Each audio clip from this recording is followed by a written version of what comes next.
हमारे एक बड़ा प्यारा ग्रंथ है भारत में। हमारे ग्रंथ बड़े गजब है भाई।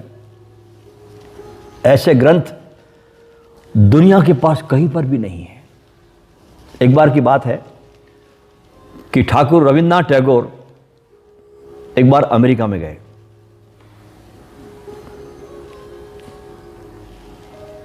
उनके पास 8 दिन का समय था। अमेरिका में उनका स्टे था 8 दिन का। दुनिया में 2 ही बहुत बड़ी लाइब्रेरीज है पूरे संसार में। एक लाइब्रेरी अमेरिका में है और दूसरी सबसे बड़ी लाइब्रेरी का सौभाग्य भारत को जाता है, जो चेन्नई में है। सबसे बड़ी लाइब्रेरी है। कहा जाता है बहुत पहले ओशो इस चेन्नई की लाइब्रेरी में जाकर के 6 महीने तक पढ़ते रहे। ओशो बहुत पुरानी बात है, लेकिन सबसे बड़ी लाइब्रेरी है चेन्नई भारत में, और अमेरिका में एक लाइब्रेरी है सबसे बड़ी। तो टैगोर गए उस लाइब्रेरी में और विशाल ग्रंथालय देखा। देख के आंख फटी की फटी रह गई। मीलों तक घूमना पड़ेगा उस लाइब्रेरी में। तो बोले 8 दिन का समय है, क्या पढ़ूंगा मैं। तो वो लाइब्रेरियन के पास गए और कहा भाई मेरे पास समय नहीं है, तुम एक काम करो, क्योंकि तुम इसको वर्षों से जानते हो उस लाइब्रेरी को, मुझे इन सारी पुस्तकों में से कोई एक पुस्तक निकाल के दे दो ताकि उसको मैं पढ़ लूं। लाइब्रेरियन मुस्कुराया। वो गया एक डिपार्टमेंट में, सीढ़ी लगाई और सीढ़ी पर चढ़ करके एक सोने की जिल्द में बंधी हुई किताब लाया। इसकी जिल्द सोने की थी, गोल्डन। उसमें बंधी हुई किताब लाया और कहा कि इसको पढ़ो, ये अल्टीमेट पुस्तक है, पढ़ने लायक।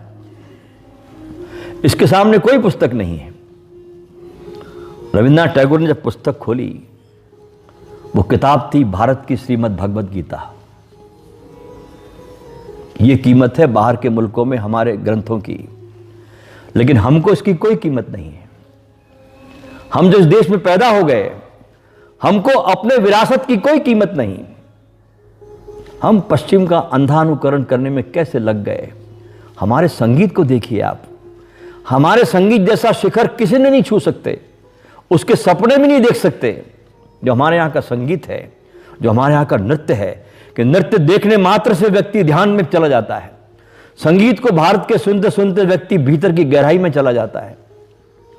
और हम लोग पश्चिम के संगीत को, जो बिल्कुल फूहड़, जो बिल्कुल गार्बेज, कबाड़ खाना, उस संगीत को हम बच्चों को पकड़ा रहे हैं। अपनी विरासत को हम किस प्रकार खो रहे हैं और किस प्रकार अपनी संस्कृति को, अपने को नष्ट कर रहे हैं, इसका भारत के लोगों को भान भी नहीं है।